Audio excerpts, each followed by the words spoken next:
نمازوں کے سلسلے میں بھی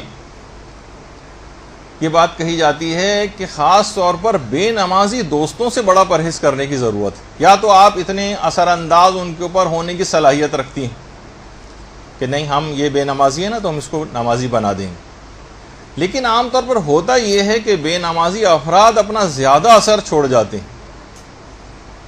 تو اگر ایسا کچھ ہو رہا ہو تو آپ کو ان سے پرہیز کرنا لازم ہے. دیکھیے جس طرح گندی مچھلیاں ہوتی ہیں نا تو پورے تالاب کو خراب کر دیتی ہیں, اسی طرح سے جو دین سے لاپرواہ ہوگا وہ آپ کو بھی دین سے لاپرواہی کر دے گا. اس کے لیے بہت ضرورت اس بات کی ہے کہ انسان دیکھیے ایک ماحول اپنے ارد گرد بنائے, اپنے اوقات کو درس قرآن کے لیے, درس احکام کے لیے, درس سیرت ائمہ معصومین کے لیے, پیغمبر اسلام کی سیرت کے, اس طرح سے مختلف دعاؤں کے پروگرامز ہیں اور حدیث قصہ کے پروگرامز ہیں, دعائے توسل ہو رہی ہے, دعائے کمیل ہو رہی ہے, دعائے ندبہ ہو رہی ہے. یہ سارے کے سارے پروگرام جو ہیں ان کے اندر انسان جب بھی شرکت کرتا ہے تو اس کے اندر ایک روحانیت اور ایک معنویت پیدا ہوتی ہے اور وہ خود بخود اپنی نمازوں کی طرف متوجہ ہوتا ہے. یہ آپ کی یہ پروگرامز جو ہوتے ہیں اس طرح کے, یہ جہاں کہیں بھی خواتین خود اگر نہیں ہوتے آپ کے اطراف میں تو آپ انہیں منعقد کریں اپنے گھر میں, چاہے چھوٹے سے چھوٹے طور پر کیوں نہ صحیح. اس سے ایک بہت بڑا فائدہ یہ ہوگا کہ آپ کے دیکھیے ہر گھر میں ہر شخص ایک طرح کے لیول کا نہیں ہوتا.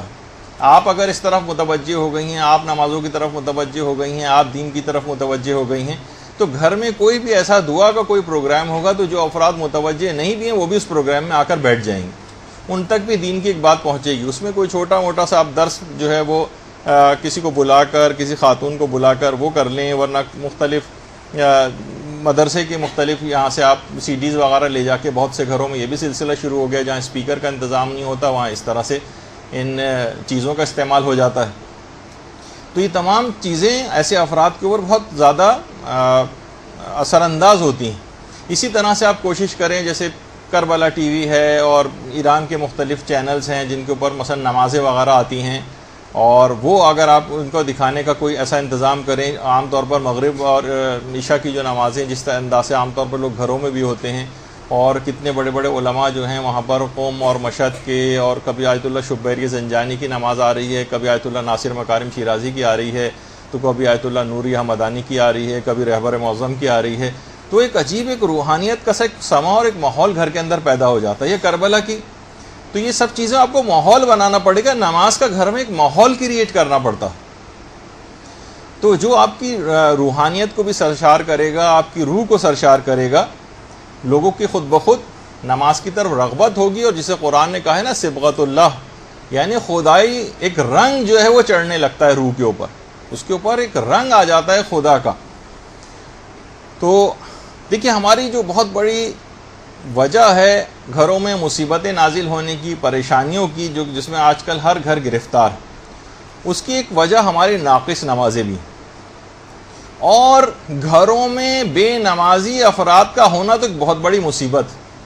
یہ گویا مصیبتوں اور پریشانیوں کو کھینچنے کا ایک میگنیٹ ہے جو گھروں کے اندر لگا دیا گیا. جس گھر میں بھی ایک بے نمازی بھی اگر موجود ہے تو مصیبتیں اور پریشانیاں کھینچ کر اس گھر کی طرف آتی ہیں. تو آپ یہ نہیں کر سکتی کہ بس اپنی نمازوں میں لگی رہیں, کیونکہ گھر میں جب تک گھر کے اور افراد کو یا ارد گرد کے ماحول کو آپ اچھا نہیں کریں گی, جب تک فقط ایک آدمی کے تنہا اچھا ہو جانے سے فرق نہیں پڑے گا. تو یہ بہت اہم اس کے اندر بات ہے. تو جو میں نے کہا کہ گھر میں کیسی مصیبتیں اور پریشانیاں آتی ہیں, اور پھر جس اعتبار سے جو لیول جس کا ہوتا ہے اس کے مطابق ہی ہوتا ہے مصیبتوں اور پریشانیوں کا لیول بھی. جیسے آیت اللہ شیخ حسن علی نخودکی اصفہانی, یہ وہی ہیں جن کا میں نے امام خمینی کے حوالے سے ایک دفعہ بتایا تھا عمل بھی. وہ ایک دفعہ آیت اللہ شیخ حسن علی نخودکی اصفہانی جو امام خمینی کے بھی استاد تھے, وہ خود انہوں نے اپنے ایک بیٹے کو ایک دفعہ وصیت کی تھی. کہا بیٹا یہ بات یاد رکھو, اگر تم 40 روز تک بھی روزانہ عبادت, ریاضت, دعائیں, تعقیبات, عرفانیات کے اندر تم ڈوبے بھی رہو, اور فقط ان 40 دنوں میں سے ایک دن کی فجر کی نماز قضا ہو جائے تم سے, تمہاری ساری ریاضتیں ہباء منصورہ ہو جائیں گی. تمہاری ساری ریاضتیں مکمل ضائع ہو جائیں گی. یہ جو بھی آپ نے آیت دیکھی نا، اس کا ترجمہ ہے کہ پھر ہم ان کے اعمال کی طرف توجہ کریں گے اور سب کو اڑتے ہوئے خاک کے ذروں کی مانند بنا دیں گے. یعنی جب چیزیں قبول نہیں ہوتی نا نیک اعمال، تو جس طریقے سے ریت کے ذرات کے اندر کوئی چیز تبدیل ہو جاتی ہے، اعمال کا یہ حشر ہو جاتا ہے، ابھی جس کی تفصیل بھی آگے چل کر آئے گی.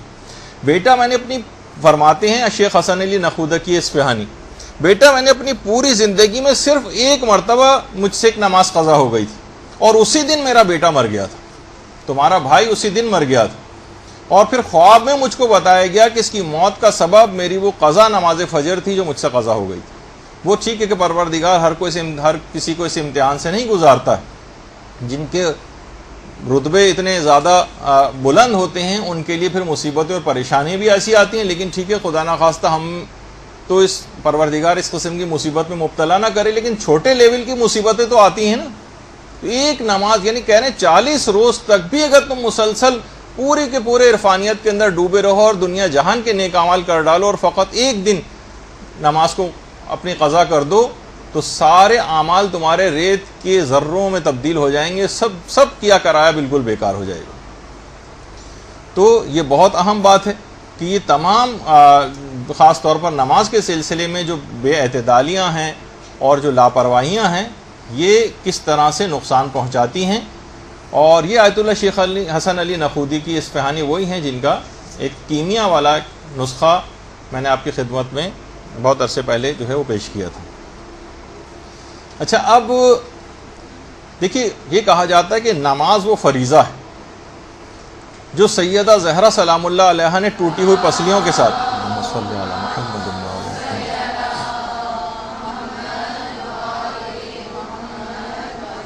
یعنی ہم اس نماز سے پہلو تہی کر رہے ہیں جو سیدہ زہرا نے ٹوٹی ہوئی پسلیوں کے ساتھ ادا کی تھی، حضرت زینب سلام اللہ علیہ نے بندھے ہوئے ہاتھوں کے ساتھ ادا کی تھی. دیکھیے کہا جاتا ہے نا کہ محسن نقوی کا جو شعر ہے کہ محسن اس نماز کو کیسے میں چھوڑ دوں، زینب جو پڑھ رہی تھی لاشوں کے درمیان. اس کو ان مومن جو ہے اس کو نظر اندازی سے کام لے رہے ہیں اس سلسلے میں جو سید سجاد نے طوق و سلاسل میں انجام دی تھی، اور جو حسین مظلوم نے خنجر تلے ادا کی. تو دیکھیے ایسی نماز اس کے بعد کبھی نہیں ہوئی. سجدے میں سر، گلے پہ خنجر، 3 دن کی پیاس، ایسی نماز پھر نہ ہوئی کربلا کے بعد. تو اس کو ماننے والے اتنی آسانی کے ساتھ اس کو ترک کر دیں اور اس کا حق ادا نہ کریں، چھوڑ کر سجدوں کو توہین محرم نہ کرو، بے نمازی ہو تو شبیر کا ماتم نہ کرو. کتنا اچھے شاعروں نے شعر اس سلسلے میں کہیں. جہاں نماز کے خلاف اشعار کہے گئے ہیں وہاں شاعروں نے اس کا بھی حق ادا کیا. برحمتك يا أرحم الراحمين وصلى الله على محمد وآله الطاهرين.